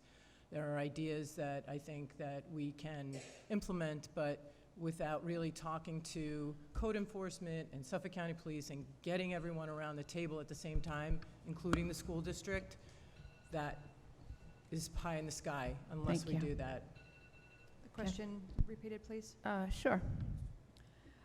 Issues such as excessive and loud noise, gas-powered leaf blowers, loud car mufflers and lack thereof, and others, and excessive speed through our neighborhoods are ruining our quality of life. What do you plan to do to reduce noise and speed and improve quality of life for the residents?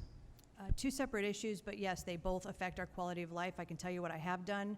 I maintain a very strong relationship with the Suffolk County Police Department. I'm going to go fast because there's a lot of information. They are very responsive and receptive. When we ask for a patrol in a particular area, they are there.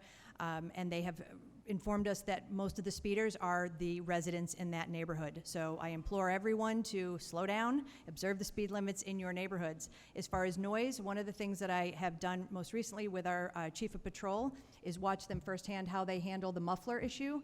And they can't stop vehicles, but they can issue warnings or violations once that vehicle stops in a parking lot. and I can expand on that Thank somewhere you. else. Bob? Noise. We live in a bowl. I live up the hill that way, and I can hear when they make the announcements on the ferry. So everything here in the village is amplified, better or worse. It sounds louder than it is.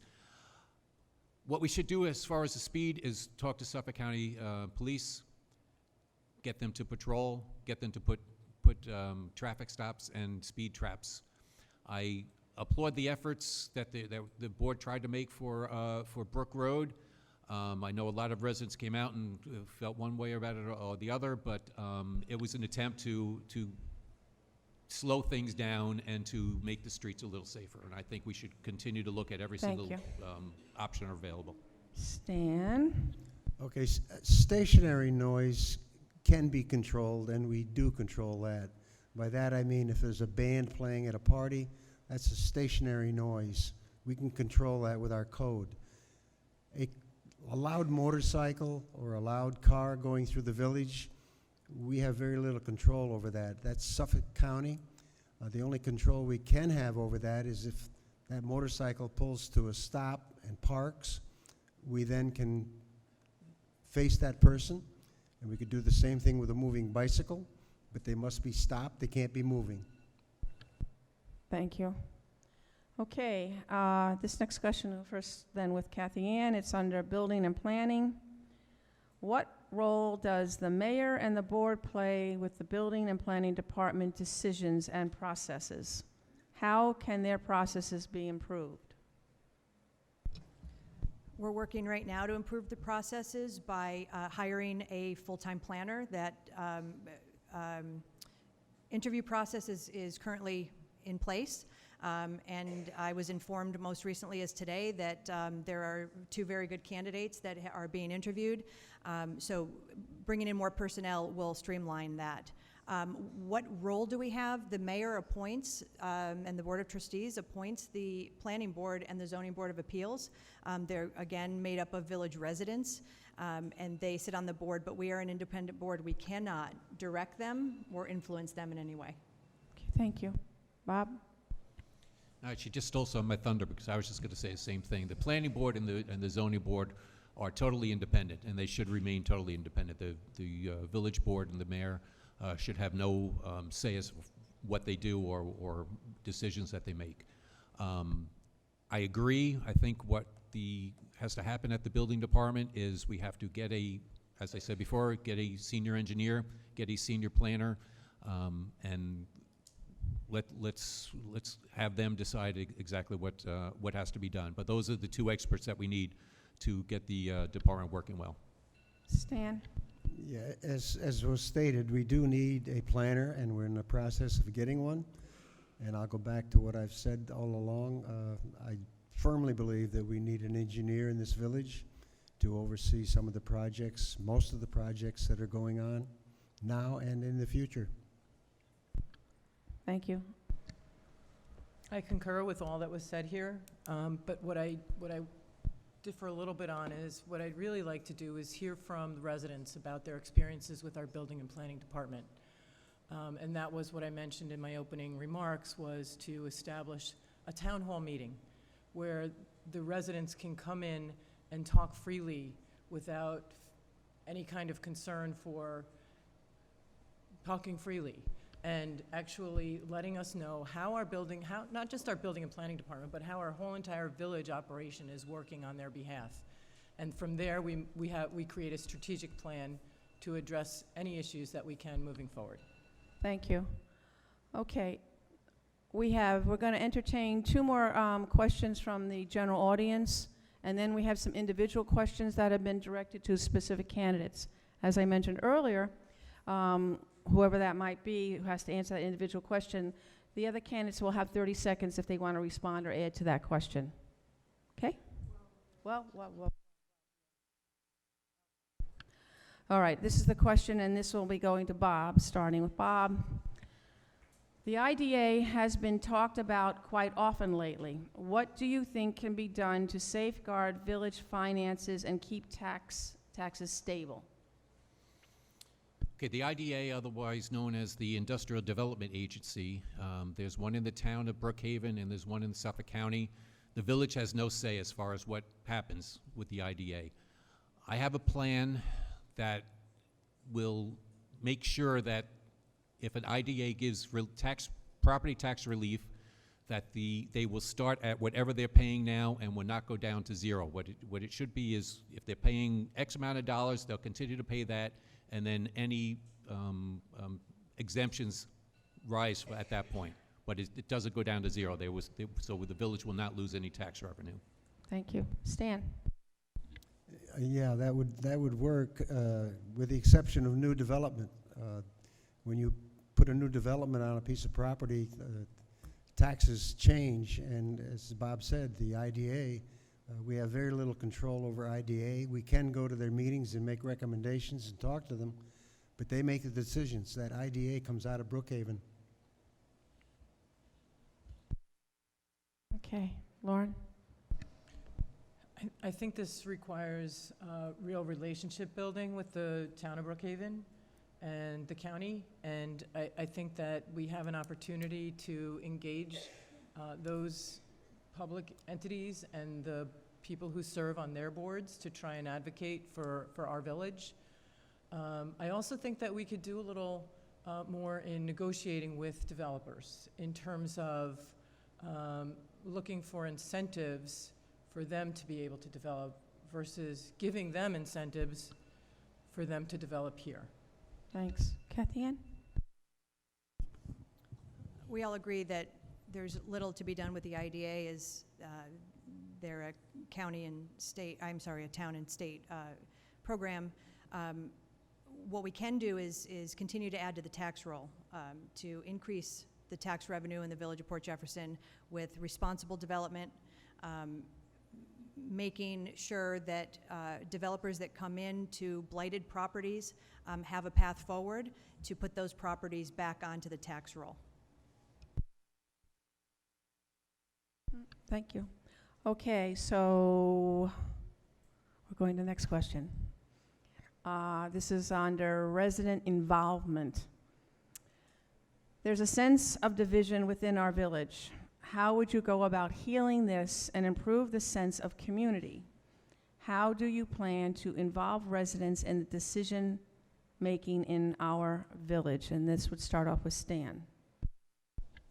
I think I mentioned this at the earlier civic meeting. I think it's a good idea that perhaps once a month, residents have a chance to sit and talk to board members one-on-one. Bring your issues to us. We can talk with you. We're open, willing to talk with you on any issue that you want to talk about. Okay, Lauren. Over the past 3 months, 6 months, I've been talking to so many people, and I see such an opportunity for a community relations program to come to the fore here in Port Jeff.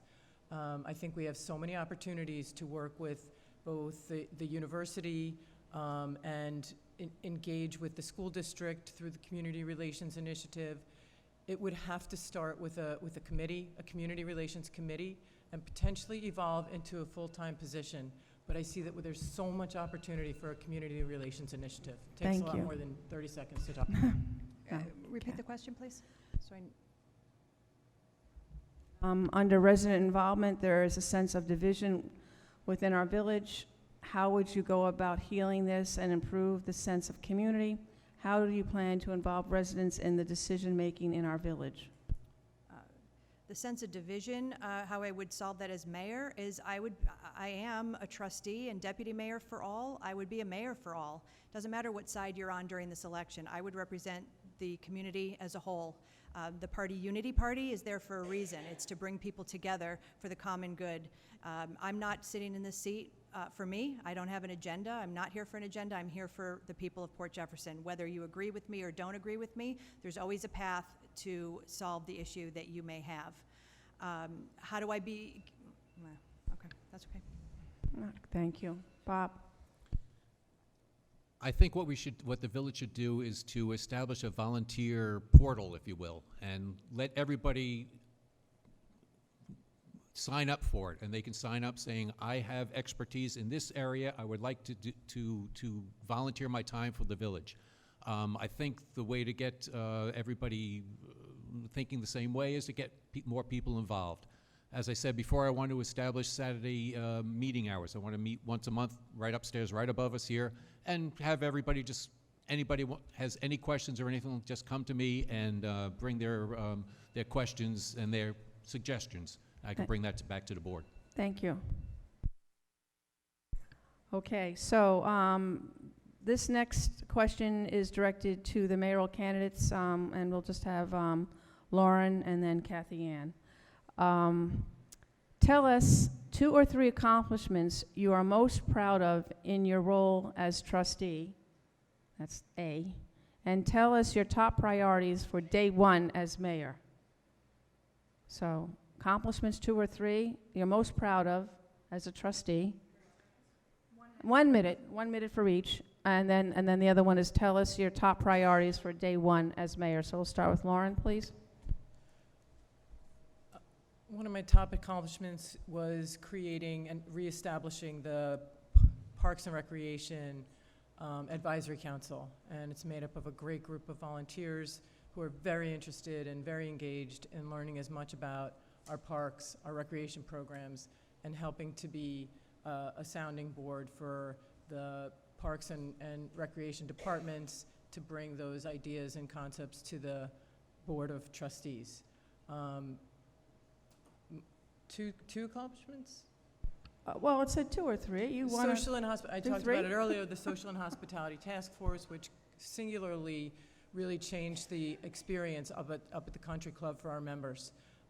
We started socials, we started events, we were able to change menus, create dining experiences on the deck where they weren't able to do that before without ordering a full meal. And then what will I do in the first 100 days or so? I spoke about that earlier too. I want to. First day as mayor. What's your top priority? First day as mayor. You have a minute. To really look at the org chart, evaluate and review the operations of the village. Okay.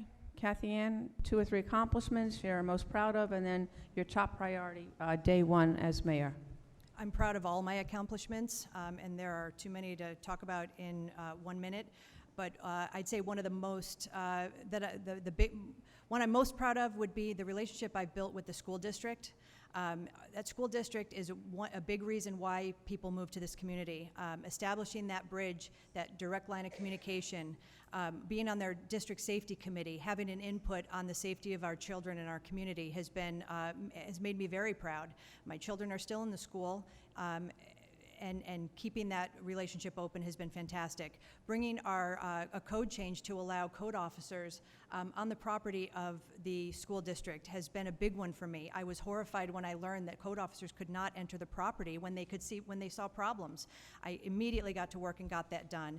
I could go on, but what I'm most proud of is my ability to recognize a problem, whether it be from hearing from a resident or seeing it with my own eyes, and immediately tackling that problem to come up with a solution. I'm solution-oriented. I don't come from a place of no. It's always a place of how can we get to that goal, and I'm very proud of that. Thank you. Okay. So that 2 minutes. Hold your applause, please. We're not quite done. Thank you, because the next 2 questions go to Bob and Stan as trustee. So these are both directed. Well, it's really only one directed to each one of you. We'll do Bob and then Stan. What do you feel are the priority issues facing our village that you will address as a trustee? Bob. 1 minute. 1 minute. First thing I want to do is look at the building department, and we've discussed this before. We have to get that back in order. We have to get it up to shape. We have to get it a full complement of employees there. A planner. I keep on talking about the planner, and I keep on talking about the village engineer. But I think those are 2 vital things that we need to accomplish. Next would be working with our code department. We always have complaints of people not feeling safe in the village. We have to work with code, make sure that they're out, make sure they're out and about, make sure they're doing the rounds. I like to see them go back to do the residential rounds that they had done years past, and just continue with that, just to make the village residents feel safe. It Stan. seems like I've been working for 8 years in the area that I was trained in. I'm looking forward to getting out there and learning a little bit more about the highway department. I'd also like to get into a squad car and ride around the village in a code department. Those are two departments that I have not been able to get exposure to, and I'm looking forward to that. Okay, we have one more question, and then we're going to start with our closing statements. I know we said till 9 o'clock, but we just put that time frame in there in case we needed it, because we don't want to be here for another hour, I don't think. No, everyone's going, no. Okay, so great. So this is the last general question. And let's see, this would be back to you, I believe, because we left off with Stan. So this would start with Lauren. We've seen party names on election signs around the village. What does your party name mean to you? So if you're affiliated with a particular party and you want to address what that name might mean to you, you can start with answering that question. 1 minute.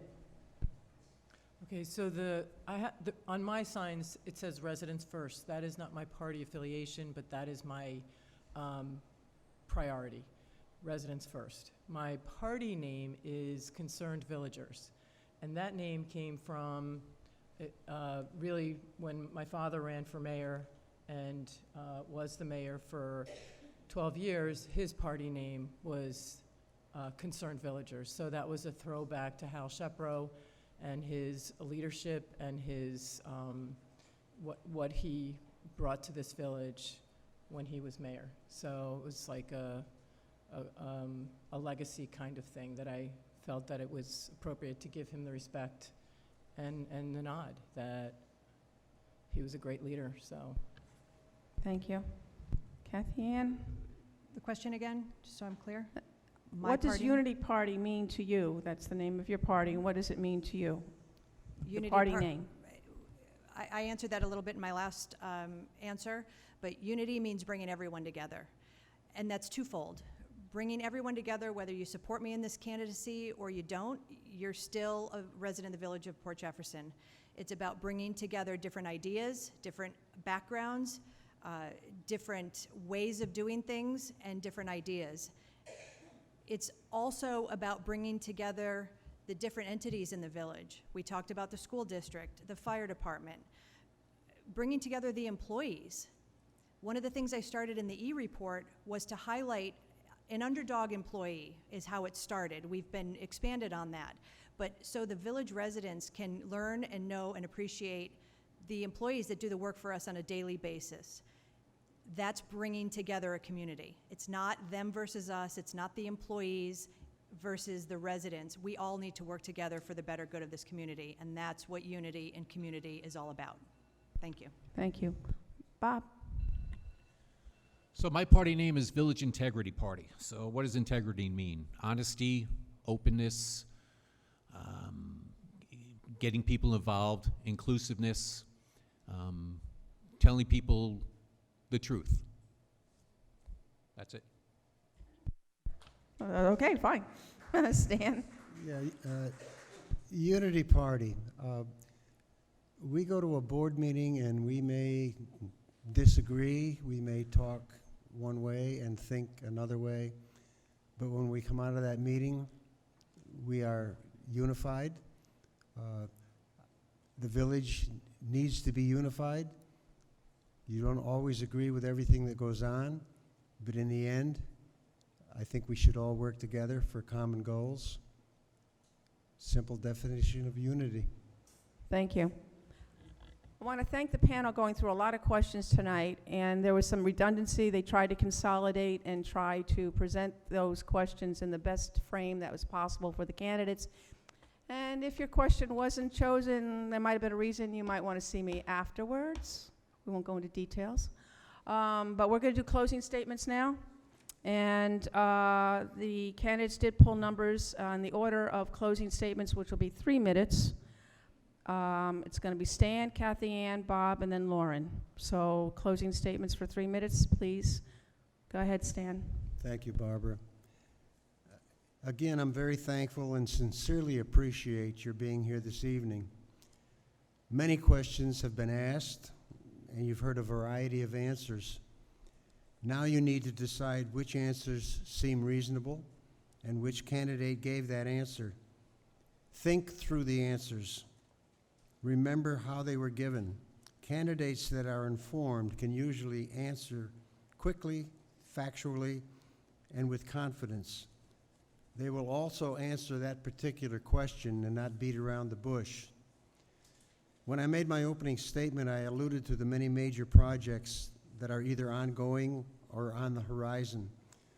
As a trustee, and more importantly, as a mayor, there are a multitude of other responsibilities. Public safety, staffing, budgeting, business relationships, planning board, school relationships, recreation parks, beaches, development, the country club, the environment, and etc. Kathy Ann Snaden has been involved in every facet of village government. If I were to list all of her accomplishments, I would need another 10 minutes. She has done it all. Kathy Ann is approachable, knowledgeable, accessible, hardworking.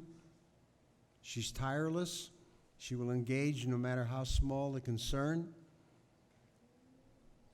I know this because I've worked alongside of Kathy Ann as a trustee now for 4 years, and an additional year prior to that when she attended every single board meeting.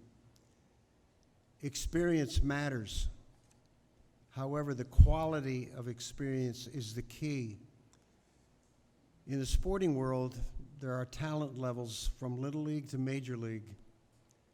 Kathy Ann is a Major League quality and would be a #1 draft pick.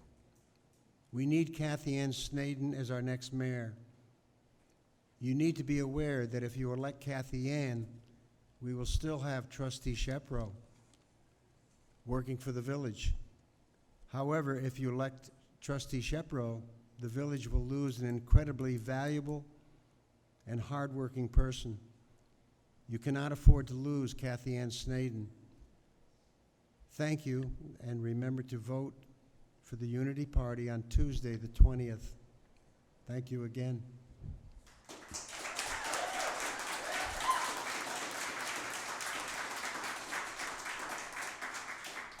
Very nicely done. Good applause.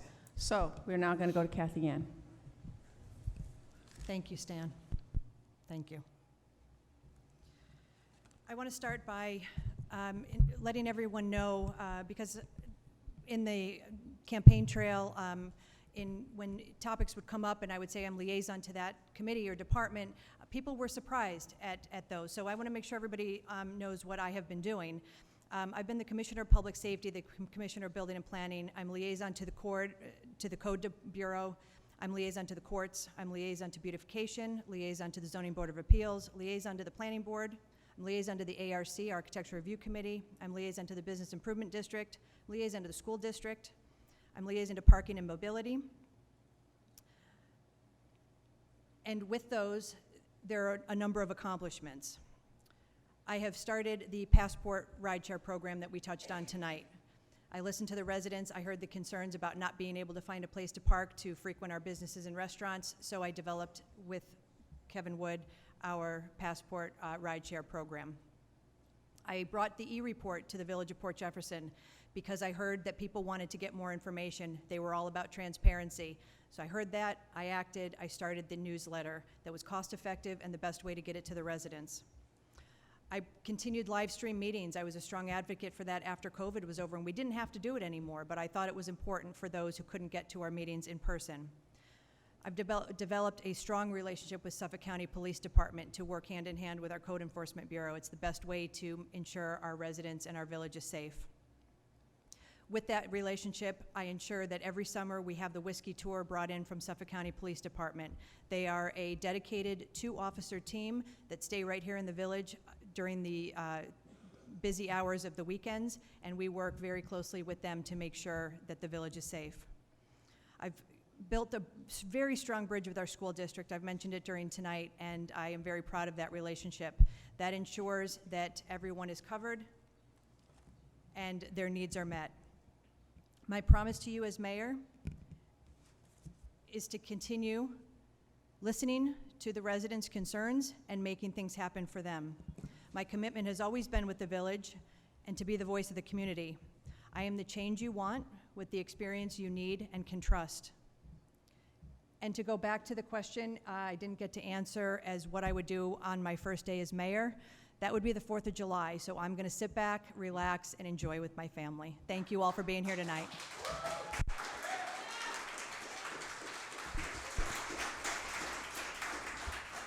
And Bob, you're next. I hope the time we spent together, I've given you reasons to vote for me for trustee. I have the needed experience to help shape the future of our village. As trustee, I will protect and defend village zoning and planning laws and decisions. Insist that future development projects hold the village harmless for tax loss revenue. Assure that taxes, tax rates, assessment rates are equitable and sensibly structured. Strengthen the relationship with the country club management to create a welcoming atmosphere and a sense of belonging and ownership for all residents. Foster and promote a strong long-term partnership with local village businesses to maintain and grow the commercial tax base, which will minimize the tax burden on village residents. Establish monthly Saturday morning meeting hours to meet informally with village residents to discuss issues or problems they may be experiencing. I will advocate for all residents to address quality of life issues. Advance and maintain open and transparent communication. Village government must prioritize complete transparency and sharing of information with all residents, assuring that your concerns are heard, considered, and acknowledged. Inclusion and transparency are imperative points that will be maintained. Sustain and increase easy access to village information. Good government should be open, sharing in two ways. Information should be accessible, current, clear, and significant. Continue to nurture, honor, and promote volunteer service. Create a community volunteer center that will help you identify and apply to volunteer opportunities. Exercise strong fiscal discipline, fiscal transparency, and good project management practices to limit and ease taxpayer burden. Ensure responsible management of the village budget to sensibly provide services that meet the needs of all residents. Maintain and improve the village's physical appearance and open green space. Encourage and strengthen responsible environment stewardship in our village to ensure the best possible village for future generations. I know how Village Hall runs, and more importantly, I know how Village Hall should run. I have the experience, I have the know-how, and I have the skills needed to get the job done. Thank you very much. Thank you.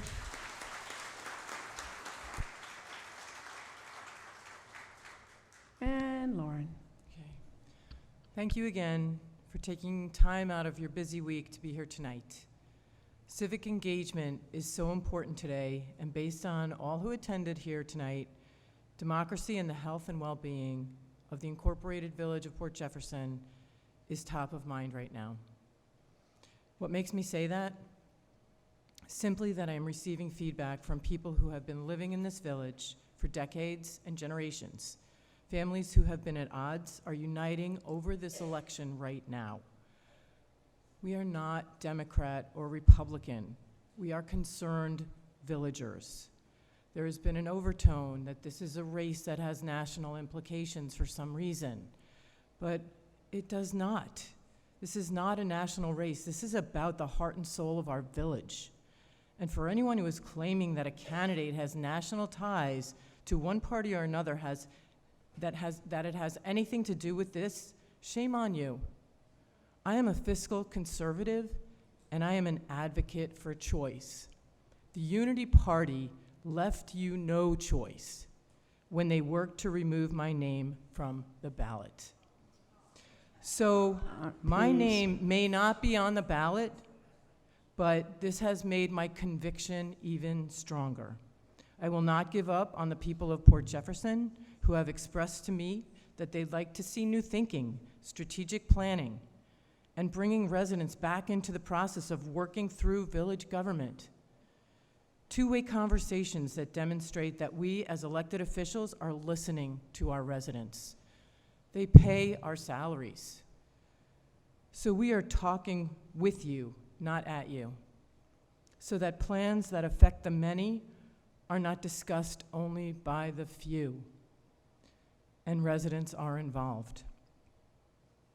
I believe in our democracy, and I am not backing down from this fight for the heart and soul of the Village of Port Jeff. This is about putting our residents first, and the plans, strategies, and tactics I have laid out here tonight through my key success factors should demonstrate that not only am I qualified, but I have a plan to move Port Jeff forward that includes our residents and our business owners, and we'll make sure we get there together. To cast your vote for me, write in Lauren Shepro on the bottom left-hand corner box of your ballot next Tuesday. Thank you. It's time for a fresh start for Port Jeff. Thank you.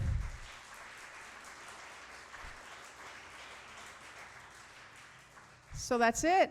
You guys did very well. Thank you for coming tonight and sharing part of this democratic process. Safe home, and thank you for your time and commitment here. And reminder, the election is June 20th, polling place here at Port Jefferson Village Center from 6 to 9. Good night.